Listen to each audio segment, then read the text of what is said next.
झारखंड सहायक आचार्य भर्ती 2024। दोस्तों मैं आपको बता दूं, झारखंड सहायक आचार्य में कई मामला वहां पे फंसा हुआ है। उसमें से एक बड़ी मामला ये भी है बीएड वर्सेस डीएलएड को लेकर। तो दोस्तों बीएड वर्सेस डीएलएड को लेकर कल होंगे अहम फैसला।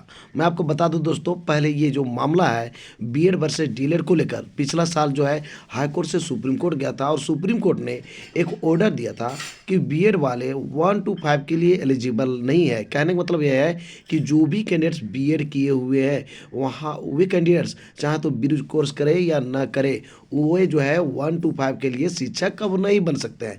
यही कारण था कि सुप्रीम कोर्ट के ऑर्डर के बाद एनसीटी ने सभी राज्य को ये जो है अपना गाइडलाइंस भेजा था। उसमें इन्होंने ये कह दिया था एनसीटी ने कि बीएड वाले को 1 to 5 में शामिल न किया जाए।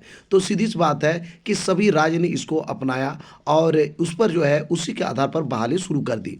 लेकिन झारखंड सरकार की पुरानी नीति या फिर जानबूझ के या फिर ढोलमुल नीति के कारण हुआ क्या कि बीएड वाले को यहाँ पे जो नियम बनाया गया था उसमें अनदेखा कर दिया गया। कहने का मतलब है कि बीएड वाले फॉर्म भर दिए थे 1 to 5 में। उसका कारण ये था कि विज्ञापन में जो है इन्होंने कुछ खास ध्यान नहीं दिया, क्योंकि आपको पता होगा कि 2018 के बाद आपको पता होगा कि एनसीटी ने एक गाइडलाइंस तैयार किया था। उसमें यह कहा था कि बीएड वाले भी अब 1 to 5 के लिए शिक्षक बन सकते हैं, बशर्ते कि उसको जो है 6 महीना का ब्रिज कोर्स करना होगा। लेकिन आपको मैं बता दूं दोस्तों, 2018 के पहले बीएड वाले 1 to 5 के लिए एलिजिबल नहीं थे। जैसा कि आपको पता होगा कि जो ही अनिवार्य एवं निःशुल्क शिक्षा नीति अपनाई गई थी, उसमें स्पष्ट कहा गया था 2009 में कि जो बीएड वाले हैं वो 1 to 5 के लिए शिक्षक नहीं बन सकते हैं, यानी कि बीएड वाले 1 to 5 के लिए एलिजिबल नहीं है। लेकिन क्या हुआ, 2009 के जो ही ऐसा नियम बनाया गया, नीति बनाई गई, तो उसके बाद बीएड वाले को 1 to 5 में नहीं लिया गया। उसके पहले भी आप देखिएगा तो बीएड वालों को 1 to 5 में जगह मिलता था, यानी बीएड वाले 1 to 5 के लिए शिक्षक बनते थे। लेकिन हुआ क्या कि 2009 के बाद बीएड को हटा दिया 1 to 5 से, तो वो नहीं बन पा रहे थे। लेकिन वहीं 2018 में एक नया नियम आया जो कि एनसीटी ने अपने गाइडलाइंस के आधार पर यह बताया कि बीएड वाले भी 1 to 5 में शिक्षक बन सकते हैं, लेकिन उस पर एक शर्त है कि उनको ब्रिज कोर्स करना होगा 6 महीना का। तो यहाँ पर ठीक था, लेकिन फिर से 2023 में ये हो गया कि जब सुप्रीम कोर्ट ने ऑर्डर दिया कि नहीं, बीएड वाले जो है 1 to 5 में शिक्षक नहीं बन सकते हैं। अब ऐसा जब हुआ तो फिर से जो है एनसीटी ने गाइडलाइंस तैयार किया कि जो है 2018 के बाद और 2023 के पहले बीएड वाले जो है 1 to 5 के लिए शिक्षक बन पा रहे थे। यानी कहने का मतलब यहाँ पर है 5 साल एक ऐसा समय था 2018 के बाद और 2023 के पहले, 5 साल एक ऐसा समय था जहां पर बीएड वालों को बल्ले बल्ले हो गई थी, यानी 1 to 5 में भी वो शिक्षक बन सकते थे। ऊपर में तो बनते ही थे, नीचे भी बन जाते थे। लेकिन यहाँ पर 2023 में सुप्रीम कोर्ट को ऑर्डर के आने के बाद यहाँ पर फिर बदलाव किया गया, जो कि मैंने आपको पहले बता दिया। लेकिन सबसे बड़ी यहाँ पर है कि जो देश में जितने भी राज्य है, सब देश के जितने भी राज्य है, सभी राज्य ने ये चीज़ को अपनाया और यहाँ पे जो है जो सुधार करना था सुधार कर दिया। एनसीटी का जो गाइडलाइंस था सबने पालन किया। लेकिन यहाँ पर जो है इनको शायद समझ में नहीं आया या फिर जानबूझ के क्या किया कि बीएड वालों को यहाँ से हटाने के लिए भूल गया। चूंकि ये जो बहाली प्रक्रिया है झारखंड सहायक आचार्य की, ये 2023 और 2024 की मामला नहीं है, पहले से ही इनकी नीति बन रही थी। और वही फार्मूला कहने का मतलब है वही जो तैयार किया गया था नियुक्ति नियमावली झारखंड सहायक आचार्य के लिए, उसी नियुक्ति नियमावली को फटाफट के अंदाज में ये निकाल दी। अब निकालने से क्या हुआ, इनको ये समझ में नहीं आ रहा था कि 2023 में ऐसा नियम बना है ये है, या फिर एनसीटी ने हमको गाइडलाइंस ये दिया था उसमें ये कहा गया था बीएड वालों को नहीं लेना है। इनको जो है समझ में नहीं आया या फिर इन्होंने अनदेखी कर दिया। और कारण क्या हुआ कि बीएड वाले जो झारखंड सहायक आचार्य में फॉर्म भर दिए, जबकि उनको भरना नहीं था। आपने ये भी देखा होगा बिहार ने भी ऐसा ही किया था। लेकिन बिहार में क्या हुआ कि बीएड वाले कैंडिडेट को फॉर्म भराया गया। फॉर्म भराने के बाद एग्ज़ाम भी दिए, एग्ज़ाम देने के बाद रिजल्ट नहीं दिया गया। जो भी बीएड कैंडिडेट 1 to 5 के लिए एग्ज़ाम दिए थे उनका रिजल्ट नहीं आया। फिर उन लोग कोर्ट गए तो वहाँ पर स्पष्ट कर दिया कि नहीं भैया, ये जो है सुप्रीम कोर्ट का ही ऑर्डर है, तो जो है बीएड वाले 1 to 5 के लिए शिक्षक नहीं बन सकते। तो वहाँ पर कहानी खत्म हुआ। उसके पहले भी यही हुआ था कि आप केवीएस केंद्रीय विद्यालय में का जो वैकेंसी आई थी वहाँ पर जो है, चूंकि उस समय केस चल ही रहा था, इसलिए केंद्रीय विद्यालय में कहा गया था केवीएस में कि बीएड वाले 1 to 5 के लिए फॉर्म भर सकते हैं।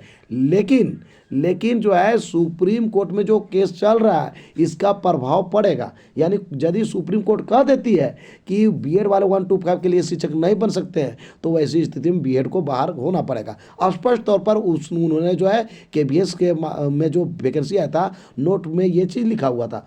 फाइनली क्या हुआ कि जब सुप्रीम कोर्ट का ऑर्डर आना था तो वो रुक गई, यानी कि रिजल्ट दिया ही नहीं। सुप्रीम कोर्ट का ऑर्डर आ गया कि बीएड वाले जो है 1 to 5 के लिए एलिजिबल नहीं है। तो वैसी स्थिति में जो भी कैंडिडेट बीएड किए हुए थे और 1 to 5 का फॉर्म भरे थे उनका रिजल्ट वो भी रोक दिए। तो मिला जुला का अभी यही हुआ कि जो ही सुप्रीम कोर्ट ऑर्डर दिया है 2023 के बाद जितना भी राज्य है कहीं पर भी बीएड वालों को 1 to 5 में शामिल नहीं किया गया है। लेकिन जो है जहां शामिल भी किया गया, एग्जाम लिया गया, एग्जाम के बाद जो है रिजल्ट नहीं दिया गया। अब देखना होगा झारखंड में, यहाँ पर भी वही हुआ है। फॉर्म भर दिया, फॉर्म भरने के बाद जो है एग्जाम हो गया झारखंड सहायक आचार्य का। आपको मैं बता दूं दोस्तों, झारखंड सहायक आचार्य का पूरा जिम्मा दिया गया है झारखंड कर्मचारी चयन आयोग को, यानी जेएससी को।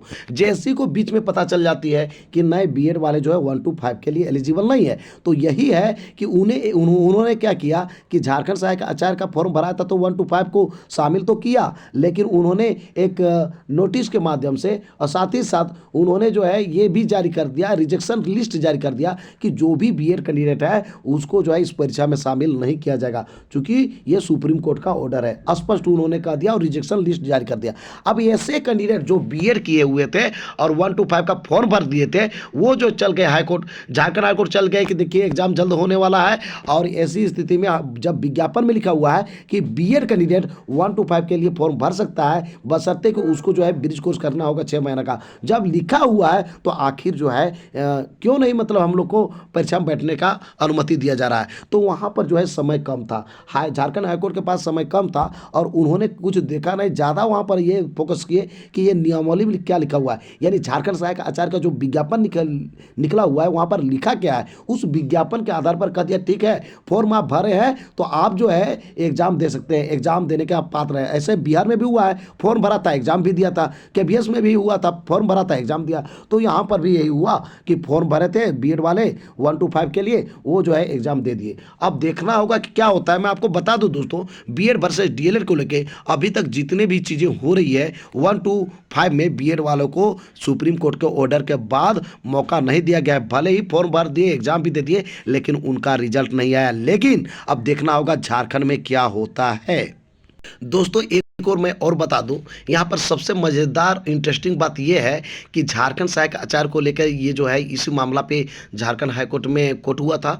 उन्होंने ये कह दिया था कि जो भी कैंडिडेट सीटेट पास किए हैं, सीटेट पास किए हुए हैं, वे कैंडिडेट भी यहाँ पर झारखंड सहायक आचार्य के लिए एलिजिबल है बशर्ते कि उस जो भी जॉब मिल जाता है झारखंड सहायक आचार्य में जो सीटेट पास किए हैं उनको झारखंड सरकार जब भी जेटेट यानी झारखंड शिक्षक पात्रता परीक्षा लेगी वे जो है उन कैंडिडेट को पहला अटेम्प्ट में पहला बार जो एग्ज़ाम होगा जेटेट तो है ना उसी में उसको पास करना होगा। यदि वो पास कर जाते हैं तो झारखंड सहायक आचार्य में उनकी जो है नियुक्ति अस्थायी हो जाएगी। अन्यथा यदि वो जो है उनकी नियुक्ति झारखंड सहायक आचार्य में हो जाती है, जो सीटेट पास कैंडिडेट है नियुक्ति तो हो जाएगी और वो जेटेट पास नहीं कर पाते हैं तो ऐसी स्थिति में उनको जो है नौकरी छोड़ना पड़ जाएगा। तो ये केस तो बहुत ही सोचने वाली बात है, लेकिन यहाँ पर मुद्दा फंस ये गया कि जो भी बीएड कैंडिडेट है और 1 to 5 का फॉर्म भरे हैं वे कैंडिडेट सिर्फ और सिर्फ सीटेट वाले हैं। आप कहिए कैसे,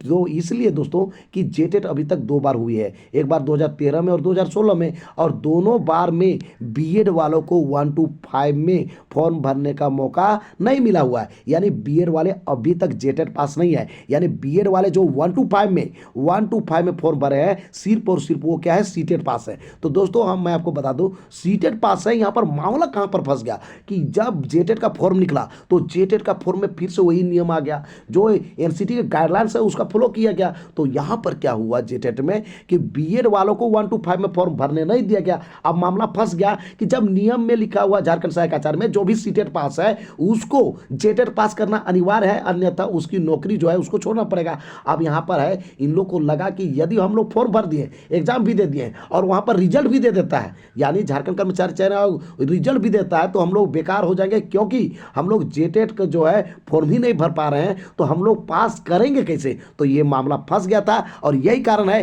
कि ये लोग जो है फिर से झारखंड हाईकोर्ट चल गए कि सर हम लोग फॉर्म भरा है, लेकिन जो है ऐसे बात है, लेकिन यहाँ पर क्या है, जेटेट का भी फॉर्म जो है हम लोग भर नहीं पाए हैं। तो बीएड वाले जो है 1 to 5 के लिए जबरदस्त लड़ाई हुई है। इसका जो सुनवाई होने वाली थी दोस्तों, आप देख सकते हैं, इसकी जो सुनवाई होने वाली थी आपका 6/9/2024, यानी कि इनका 6 सितंबर को सुनवाई होने वाली थी, लेकिन नहीं हुआ। और यही सुनवाई आप देख सकते हैं दोस्तों, ये होने वाली है आपका कल, यानी 28/10/2024 को इसका जो है बहस होने वाली है। जबरदस्त बहस होगी और उम्मीद क्या है आप समझ ही गए होंगे, चूंकि ये चीजें सिर्फ और सिर्फ झारखंड का नहीं है, पूरे स्टेट का है। और स्टेट में रिकॉर्ड रहा है कि बीएड वर्सेस डीएलएड की लड़ाई में हर जगह क्या हुआ है, बीएड वालों को 1 to 5 से बाहर कर दिया गया है। मतलब निश्चित तौर पर यहाँ पर जो है बीएड वाले 1 to 5 में एलिजिबल नहीं होंगे, क्योंकि ये सुप्रीम कोर्ट का ऑर्डर है, एनसीटी का गाइडलाइंस भी है। और ये चीजें सिर्फ और सिर्फ झारखंड में नहीं, इसके पहले भी कई राज्यों में हुआ है, जो कि सेम केस है। देखना होगा कि झारखंड हाईकोर्ट में कल होता क्या है। तो दोस्तों आज का मेरा वीडियो कैसा लगा आपको जरूर हमें बताएं इस वीडियो कमेंट बॉक्स में। यदि ये वीडियो आपको अच्छा लगा दोस्तों तो इस वीडियो कर दीजिए लाइक, चालू कर दीजिए सब्सक्राइब, और ज्यादा ज्यादा दोस्तों को इस वीडियो कर दीजिए शेयर। तो दोस्तों फिर मिलते हैं एक नए और ऑथेंटिक वीडियो के साथ, तब तक के लिए हमें इजाजत दीजिए, धन्यवाद।